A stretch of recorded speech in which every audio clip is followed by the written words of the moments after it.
Hello, fellow researchers. We hope you've enjoyed the SMR Insights Festival so far.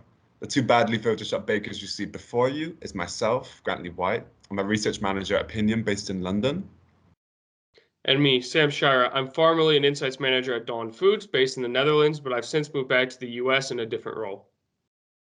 In this Pecha Kucha, we're going to take you through our submission called Reimagining B2B Qual Research in a COVID World, combining the perspectives of both the client, Sam at Dawn Foods, and the research agency, me from Opinium.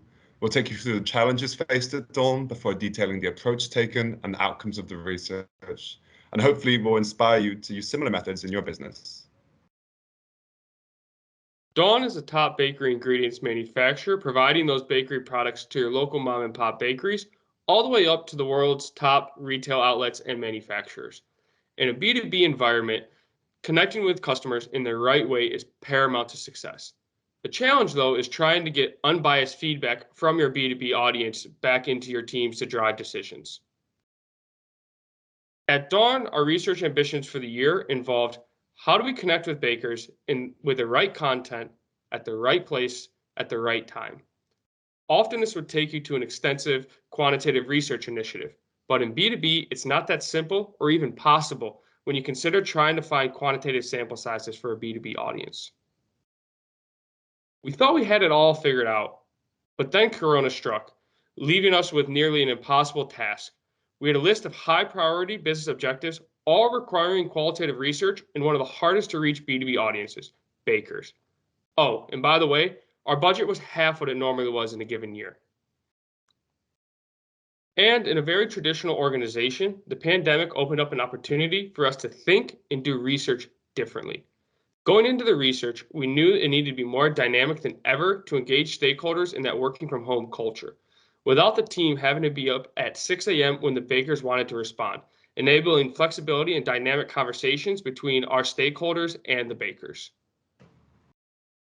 Initially, we were thinking about running 3 separate IDIs in a small quant sample survey to understand what customer channels and which communication channels and touchpoints are the most important. How do bakers interact on each touchpoint? And which types of promotional tools are driving the highest value add for bakers? And on top of all of that, how is their business evolving in the e-com world? Initially, IDIs were the way we were thinking, but it wasn't really the best methodology for one objective. So we decided to challenge the assumption that the B2B audience is too busy for anything more than a short phone interview. And instead, they were just fed up with bad and boring research methodologies. Have you ever talked about an area about their area of expertise? Usually it's a challenge of getting them to stop talking. Now, Opinium's approach to meeting Dawn's challenge was to run an online community, combining the deep understanding of a focus group with the easy accessibility of a social media platform. The community included 21 artisanal bakers from the UK, France, and Germany, and the study ran for 4 weeks to give our bakers plenty of time to participate. Now, one of the biggest challenges we faced when planning the project was, no, not how are we going to find a picture of a baker pointing to a big wad of cash. That was surprisingly easy to find on iStock. It was, how do we incentivize bakers to take part in research? We knew they're notoriously time-poor individuals working long hours. And in short, the answer is cash and a good research methodology. We also had to think smarter to find a way to maximize our time with each baker because they're very expensive to recruit, to be honest.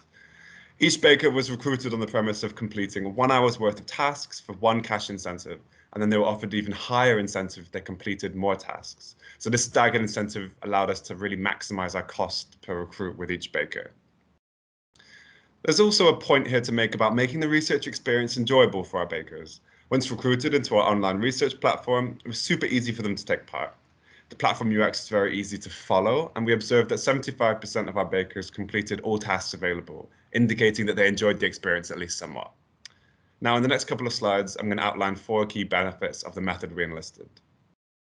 So firstly, the methodology was flexible, like the stir you're seeing. I love a good pun. The fact that the study was conducted over the course of a month meant our bakers had plenty of time to participate. They completed at a time that was right for them, rather than having to commit to being at a certain place at a certain time, which is hard for any small business owner to commit to. Secondly, the online methodology enabled Dawn stakeholders to have a direct view on the research during fieldwork, which is really great for embedding research internally. It's much harder to ignore research findings when you didn't observe them in field, right? It was also important Dawn stakeholders didn't have to commit to being in one place at one time to observe the insight, like you would have in a focus group. Furthermore, the methodology delivered lots of engaging outputs beyond simple verbatim, such as video footage and marked up stimulus for Dawn stakeholders. The video outputs in particular were very effective in cutting through those gray areas you sometimes get with qualitative research, clearly communicating the key insights directly to Dawn's senior management in a very visual way. And finally, the flexible online methodology allowed the research to be very easily scaled on an international basis. We had English, French, and German-speaking moderators on hand to manage and report on the study with us. And if there was ever a need to replicate the study in other markets, it's something that we could have done relatively easily within the research platform we used. Although we can't say it was all sunshine and rainbows, we didn't have bakers threatening us with rolling pins, as this image suggests. I love this image. But there were some teething issues. So, for example, some bakers were uncomfortable submitting videos, particularly in Germany, so we had to flex around this and allow them to record audio answers as a replacement. In conclusion, this research was the most successful Qual research we have done. While no one element was a revolutionary piece of tech, a superior UX, optimized recruiting process, and COVID upskilling bakers on their digital expertise enabled this research to be a breakthrough piece of research which drove decisions as well as drove our future methodology decisions. The research became a bedrock for Dawn's customer-centric approach. Not only did we adjust our communication channel approach, we optimized our promotional offerings to focus more on which tools were driving the most value adding for the bakers, enabling the largest Halloween sales to date, but also identified opportunities for us to reduce friction along the consumer journey to really optimize our e-commerce experience. On behalf of myself and Grant, thank you for your attention and your consideration. Feel free to reach out to us on the On24 Council to learn more about the research. Yes, thanks guys. I hope you enjoyed the presentation.